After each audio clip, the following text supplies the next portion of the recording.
Alors, bonjour et bienvenue à tous. Donc, on va compléter un petit peu mes propos, c'est-à-dire sur comment fonctionnent les soins à distance.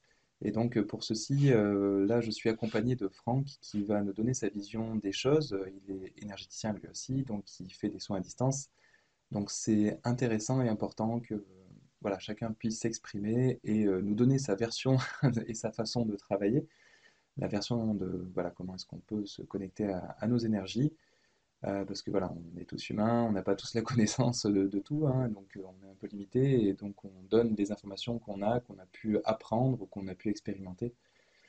Alors, pour ceci, Franck, du coup, je voulais savoir comment est-ce que tu expliquais à ceux que tu aides, à ceux que tu soignes, euh, le fonctionnement en fait du soin à distance. Déjà, il y a deux choses en fait. Comment est-ce qu'il faut qu'ils s'y préparent de leur côté? Et après, dans quelles conditions est-ce qu'il faut qu'ils se mettent pour mieux le recevoir, être vraiment dans une bonne réception? Et après, je viendrai sur comment ça fonctionne un peu dans le subtil pour toi. Bonjour Alexandre. Alors, c'est vrai qu'on a tous notre façon de présenter les choses et de travailler en soin. Alors, quand j'ai une personne au téléphone, ben, déjà on fait connaissance, on essaie de comprendre la symptomatique de son mal-être. Et ensuite, je lui explique qu'il y a des soins en présentiel et que les soins à distance ne changent rien. Puis c'est un petit peu comme quand vous passez un coup de téléphone, vous vous posez pas trop la question de savoir si le téléphone, le coup de fil va aboutir. Tout est énergie, donc tout doit aller et tout va à la personne au moment voulu. Nous sommes des récepteurs. La personne à qui on envoie le soin va recevoir cette énergie, donc elle va ressentir les effets même à distance, comme en présentiel. Les énergies envoyées à distance sont peut-être un peu plus diffuses. C'est un petit peu pareil. Plus il y a de distance et plus l'énergie peut-être peut se perdre aussi par rapport à un contact direct. Mais les résultats sont là. On le voit bien, que ce soit sur une personne ou sur un animal ou un enfant. L'enfant n'a pas se dit pas, ne conscientise pas les choses. Il n'y a pas de placebo dans sa tête comme un animal. Et j'ai fait un soin il n'y a pas longtemps sur le chat d'une amie. J'étais pas chez elle pour faire le soin sur le chat. Donc j'étais à distance comme Ouais. pour une personne. Et elle m'a dit le chat était pendant 15 minutes, il était en train de regarder à droite à gauche ce qui se passait. Il sentait des choses. Il disait tiens, il y a quelque chose qui n'est pas habituel. Mhm. Et j'ai eu des ressentis comme sur une personne, hein, toute créature vivante, comme sur une personne pendant un soin et après un soin. Je lui ai dit bah tiens, ton chat, j'ai un ressenti sur la cage thoracique. Euh, Fais-le examiner, parce que en plus, elle m'avait dit qu'il avait le sida du chat, donc je lui dis, ça peut être la maladie qui progresse, et là, ça vient prendre sur les poumons, sur son système respiratoire. Et 2, 3 jours après, elle m'a dit, je l'ai fait examiner, effectivement, il y a un problème au cœur et un problème, il y a quelques taches qui apparaissent sur la partie de la taille de la cage thoracique. Et il y a 2, 3 jours, là, elle m'a envoyé un message disant, bah, depuis que tu as fait le soin à distance, il respire mieux, il est dégagé, il a plus de problème de respiration.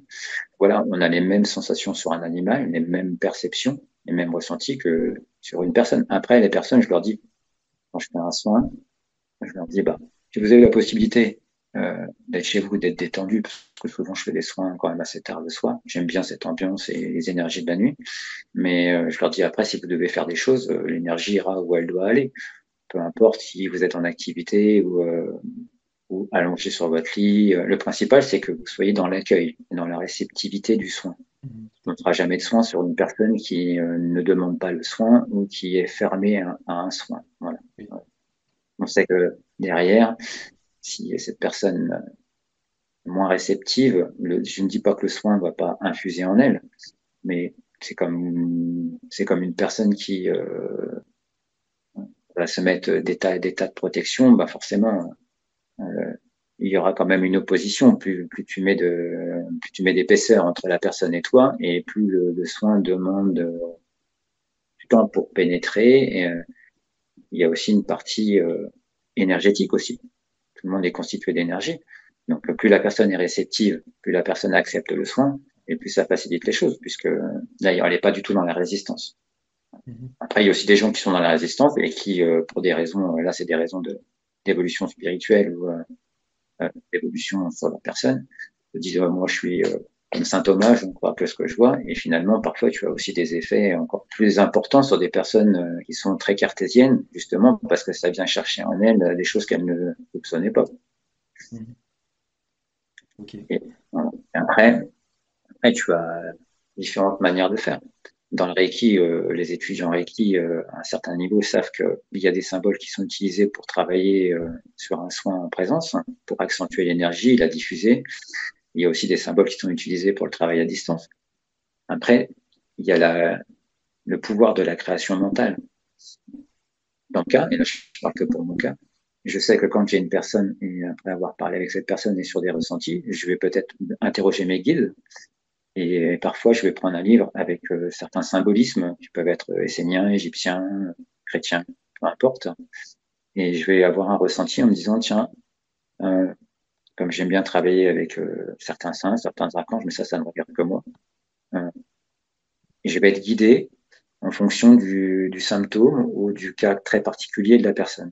Pour faire, par exemple, un premier travail euh, sur photo, même à distance, sur photo, où je vais utiliser des sceaux, des symbolismes pour déjà aider la personne à dégager une problématique ou nettoyer son aura. Et après, en soin, souvent j'aime bien, c'est visualiser, tu sais, un petit peu comme dans certains films comme Matrix, où je donne un exemple pour que les gens comprennent, où j'aime bien visualiser la personne, même si je travaille sur la photo, je vais la visualiser et travailler comme un système de 3D, Mhm. où je vais ensuite imaginer. Et là, c'est vraiment le pouvoir de l'esprit qui est très fort, que tu envoies différents faisceaux de couleurs ou des intentions ou une énergie particulière à tel endroit ou un symbolisme que tu viens appliquer sur un système autour de la personne, 3D. Et on peut se dire, ouais, le mec, il est parti loin. Mais si j'en parlais sans avoir fait l'expérience, on pourrait dire, même moi, je pourrais dire, ouais, là, tu racontes des bobards, tu déconnes. Mais ce sont des choses que je mets en application depuis quelques années et je me rends compte qu'effectivement, ce pouvoir créatif et cette intention qui vient du cœur et de mon mental se matérialise au final dans la transmission du soin. Et on voit qu'il y a des résultats. Après, il y a des gens pour qui ça demande plus ou moins de temps et puis on sait aussi qu'il y a des gens, ça fait partie aussi de leur parcours, de leur karma.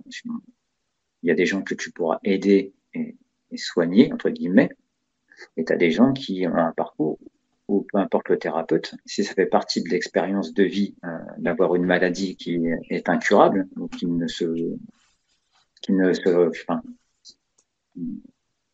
ou, malgré les soins, que ce soit la médecine traditionnelle ou la médecine énergétique, la personne doit aller jusqu'au bout de son expérience, jusqu'au décès.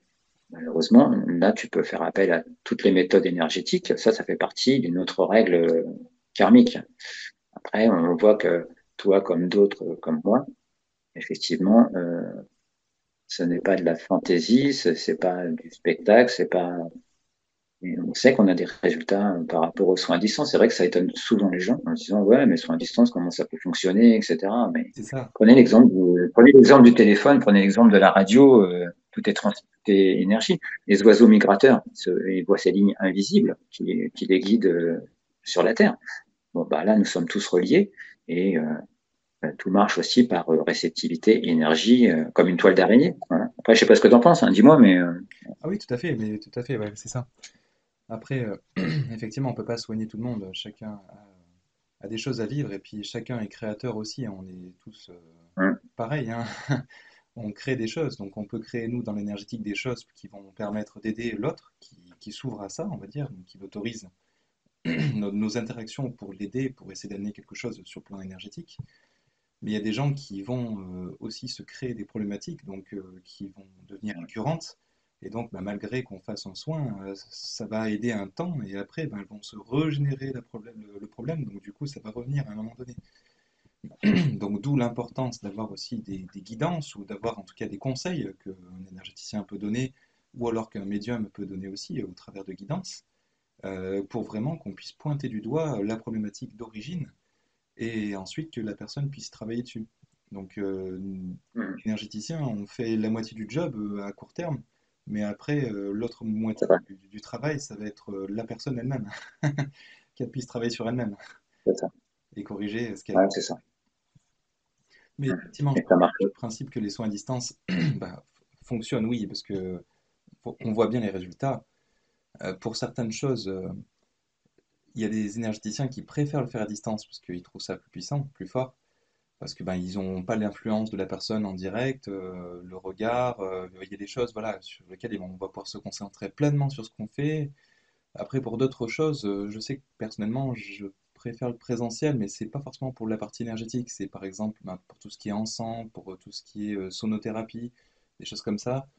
Bon, là, c'est vrai que c'est un peu mieux de le faire en présentiel, mais bon, c'est une petite partie des choses, quoi. Puis après, en lithothérapie, bon, tu peux le travailler un peu à distance, mais bon, c'est surtout, enfin, je préfère le faire en présentiel aussi. Bon, après, il y a plein de petites choses comme ça. Mais sinon, vraiment, pour le principal, vraiment pour le soin énergétique en lui-même, c'est vrai que normalement, il n'y a pas de différence entre présentiel et distance. Enfin, il y a peut-être une légère différence, mais sur certains critères, c'est posé un peu mieux, sur d'autres, c'est un peu moins bien. Enfin, bon, globalement, c'est à peu près pareil, quoi. C'est ce qu'on ressent aussi quand on le fait. D'accord. Ouais, je te rejoins. Je te rejoins sur le soin, par exemple, en présentiel. Effectivement, là, tu as la personne qui est devant toi, et sur qui tu vas faire ton soin. Je sais que pour un soin en présentiel, ça peut me demander 1 heure et demie jusqu'à 2 heures. Ça peut être très long, quoi. Mais tout va dépendre de la personne au départ, de l'accueil, de ses résistances, de ses peurs, de ses craintes. Parce que parfois, tu as des gens effectivement en soins, tu as une connexion d'âme à âme, et ce que tu peux voir de la personne et les ressentis que tu peux avoir quand tu fais le point avec elle après le soin, ça peut aussi faire peur à certaines personnes. Il y a certaines personnes qui se disent ben, comment il a pu voir autant de choses en moi, autant de blessures, autant de failles. Et en plus, le présentiel, effectivement, te permet aussi de voir les réactions du moment de la personne.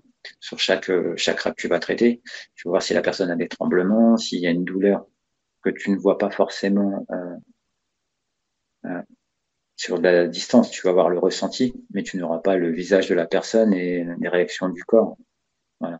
Par contre, c'est pour ça que c'est intéressant de toujours demander après soin les ressentis de la personne, d'avoir un échange. Et la personne de lui dire, bah, moi je commence, voilà ce que j'ai pu ressentir. Et la personne va te dire derrière, bah oui, j'ai ressenti ça, ou pas tout à fait, ou etc. Et ça te permet au fur et à mesure, si tu fais un, deux, trois soins à distance, de lui dire en permanence, enfin de lui dire que le prochain soin ne sera jamais identique au premier, le troisième ne sera jamais identique au deuxième, parce que ce qui est déjà fait sur le premier va aider et déjà travailler sur une problématique ou dégager certaines choses et faciliter les autres soins. Voilà. Euh, c'est un peu comme tu répares un réseau électrique qui déconne, bah, au fur et à mesure que tu répares, bah, tu peux augmenter l'intensité électrique pour la maison, mais voilà, les choses se font par étapes. Un oignon qui a plusieurs couches, tu vas l'éplucher pour aller jusqu'au cœur, bah, c'est un peu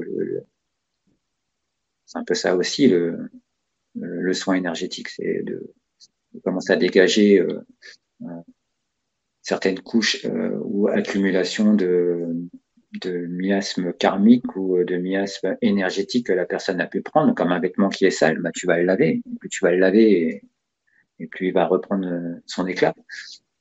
C'est la même chose avec la personne physiquement et pour son âme, quoi. Ouais. Mais effectivement, il y a des gens qui sont surpris du soin à distance. Parce que jamais dans leur tête, ils ont pensé que... Et ça, je pense que c'est aussi des croyances et des fausses croyances des gens, où ils ont besoin d'avoir quelque chose de palpable, comme un massage, bah, les gens se font toucher. Il y a certaines choses où les gens le voient et le comprennent. Tout ce que les gens ont du mal à... Ça, on peut Ah oui. pas leur en vouloir, les gens qui ne sont pas dans le métier. Et tu as des gens pour qui c'est tellement impalpable qu'ils se disent, bah non, ça peut pas fonctionner. Ça, bah, c'est comme la magie. Le mage agit et voilà. Ah mais tout à fait, oui, c'est Et vrai. lui, Il y a ça aussi, ouais. Ah ouais. Après, moi, je te rejoins aussi sur le principe que les personnes qui peuvent potentiellement venir voir un énergéticien, elles ont potentiellement beaucoup de problématiques. Un énergéticien ne peut pas tout solutionner, tout débloquer d'un coup. On nous montre même pas tout, hein. Enfin, quand on cherche des choses, parce que ben ça ferait trop de travail d'un coup et le corps, il peut pas se libérer de tout d'un coup. Ça lui ferait une surcharge et ça pourrait aller mal pour lui. Donc c'est aussi C'est pour vrai. le protéger que on nous montre pas tout, on nous montre les choses principales et on travaille sur les choses principales. Et après, comme tu disais, les secondes fois, la troisième fois, etc., ce sera des choses qui vont devenir principales parce que les anciennes, elles sont plus là, elles se sont vraiment soit Mhm. dispersées, elles sont beaucoup moins présentes, ou alors ben, elles sont complètement solutionnées. C'est l'idéal. Mais effectivement, il y a toujours un autre travail à faire et donc ben, il peut y avoir beaucoup de blocages, beaucoup de problématiques. Après, je sais pas si tu rejoins, mais quand on fait un soin énergétique, donc on transmet nos propres énergies, on peut être aussi potentiellement aidé. Alors ça peut être un Ouais. guide, ça peut être aussi, comme tu disais, un ange, un archange, ou en tout cas un être de lumière qu'on va appeler pour nous Mhm. aider, ou qui est naturellement là, parce qu'on a des guides de lumière aussi qui sont spécifiques sur la partie soins, ou qui sont d'ailleurs pas forcément des guides spirituels, mais des guides qui sont là pour nous assister quand on fait des soins, ou c'est peut-être nous qui les assistons, peu importe, en tant que, un que réceptacle, on va dire, on reçoit de l'énergie, on la retransmet, mais souvent c'est adapté et là-haut ils savent très bien ce qu'ils font, beaucoup mieux que nous en tant qu'humains, donc ils vont nous transmettre vraiment l'énergie qui sera adéquate. Des fois ils vont nous orienter aussi sur certains soins, c'est ce que j'ai pu remarquer, nous faire remarquer certaines problématiques sur le corps, mais c'est pas non plus toutes les problématiques d'un coup, comme on disait, qui vont ressurgir. Et c'est pas pour rien. Enfin, il y a beaucoup de choses qui se font, on est aidé. Et c'est un peu comme ça qu'on arrive à être canal, mais sur plutôt les côtés canal énergétique, pas forcément canal d'information, comme le sont les médiums. C'est Donc, ça. bon. Tu vas avoir, ouais, tu rejoins tout à fait. Tu vas avoir dire énergéticien sensitif. Tu vas avoir des perceptions. Mais même la personne à qui tu fais les soins, il y a des personnes pour qui, après un soin, euh, eh ben, ce moment est arrivé dans leur vie où ce soin va remettre en route des connaissances ou des capacités endormies. Et ce soin qu'elles vont recevoir va déclencher la machine, c'est-à-dire qu'on va allumer la mèche, quoi. Et c'est un peu ça. Hein. Et pour certains, c'est vrai que sur la matière, sur le corps physique, parce qu'il y aura besoin d'un soin. C'est juste, comme tu dis, hein, nous sommes des récepteurs. On ne doit pas y mettre d'intention on n'a pas d'obligation de résultat. Voilà, faut le savoir. Hein. On est là pour recevoir, être l'intermédiaire et apporter l'énergie à la personne qui en a besoin. Et comme tu dis, là-haut, ils nous connaissent tous par cœur. Donc, ils sauront exactement ce qu'ils doivent envoyer, ce que la personne est capable de recevoir sur le moment, quoi. Oui, oui, Mais tu sais, ok. Mais c'est ça. C'est tellement différent pour chacun que personne n'aura jamais le même soin, personne n'aura les mêmes émotions, personne n'aura les mêmes ressentis, même sur des points identiques au corps humain, sur tel ou tel chakra. L'intensité du moment ne sera jamais la même, le ressenti comme les empreintes digitales, elles sont uniques, l'âme est unique et chaque soin est unique et les ressentis sont uniques et chaque effet est unique aussi. Voilà. On peut pas dire les choses autrement, quoi. Mais c'est vrai que il y a beaucoup de gens qui sont mal dans leur vie et qui attendent du thérapeute, d'un médecin, d'un énergéticien, que ce soit des sauveurs. Mais on n'est pas des sauveurs.